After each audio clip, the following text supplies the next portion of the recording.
Next up, last month was a big one for Nebraska Extension.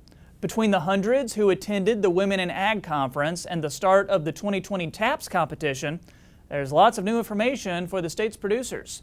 And if you haven't attended one of these events before, Market Journal's Bill Dodd is here to show you what you're missing out on. Bill? Thanks, Troy. I had a great time getting out and seeing what these events were all about. Now first we've got the Women in Ag Conference. This event covers the 5 major areas of agricultural risk management. And those are production, market, financial, human, and legal risk. Now on a personal note, my wife is an ag producer and this is a conference that she and her mother typically attend. Now a couple of years ago, Shayna suggested that there was a workshop that would have been perfect for me to attend titled The Farmer's Wife.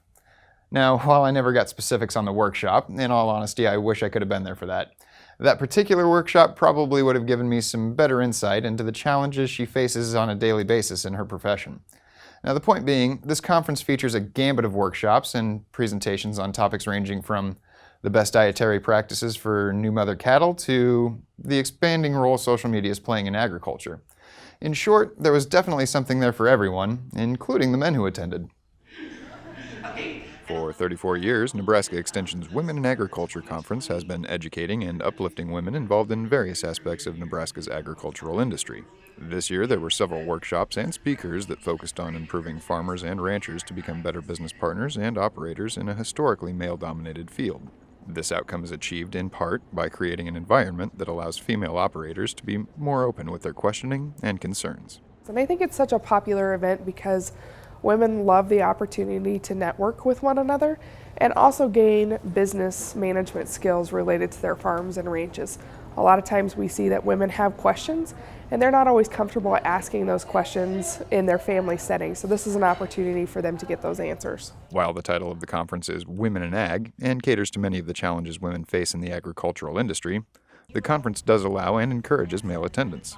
Now, this can be a very powerful opportunity for male producers to get a different perspective on many topics in the field.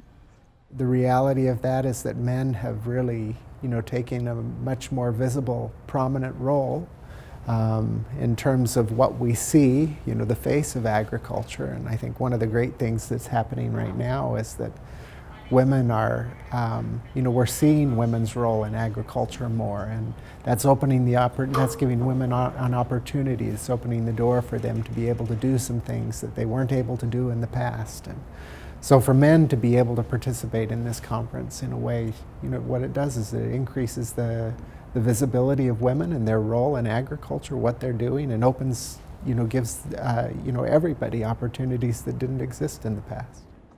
While I was hard-pressed to get a male perspective on the overall conference, I did bump into a couple who inherited a small acreage. I'd later asked the husband what his overall takeaway from the conference was, and he explained that issues were raised that he had never even thought about when it came to the female experience of working in agriculture. Spending my professional life in education, it's a more gender equal. I'm not going to say it's equal, but it's more gender equal. One is used to working with both men and women, and so it was interesting to listen to the speakers, the keynote speaker, the luncheon speaker, because I had not thought just about how the rhythms of agriculture can create these kinds of maybe divides between the genders. Now before we move on, I want to take a second to thank John for taking the time to talk with me at the Women in Ag event, and most definitely to his wife Dawn for convincing him to. It's always fun meeting new people, and in the spirit of meeting new people, we set off to North Platte to find out what we would be seeing at this year's TAPS competition. A little bit differently. TAPS, or Testing Ag Performance Solutions, hasn't been around quite as long as the Women in Ag event. However, in the short time this competition's been around, it's gathered a good following. This competition helps engage professionals in all facets of the ag industry, from agriculturalists to scientists, as well as students and educators. Once involved in the competition, participants become part of a network focused on evolving profitability and input use efficiency in a low-risk environment, while simultaneously being provided access to a variety of technologies and strategies. The format has become so popular that other universities are beginning to take notice and start their own TAPS competitions.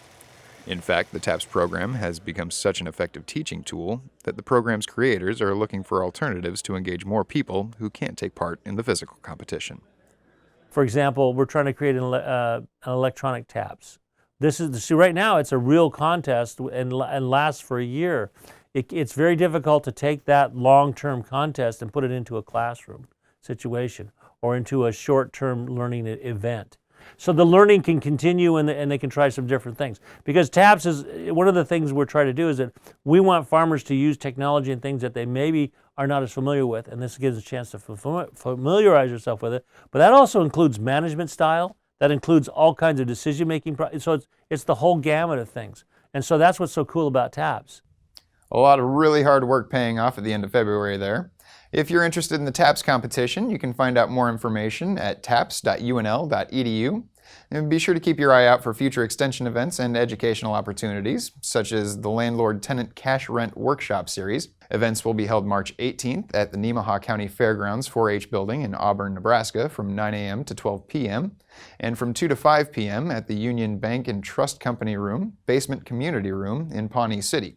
The workshop is free to attend, but registration is requested to ensure that enough materials are available. You can phone in to register for the event at 402-852-2970. Any updated information can be found at farm.unl.edu. Troy, that's what I've got my eye on this week. We'll send it back to you.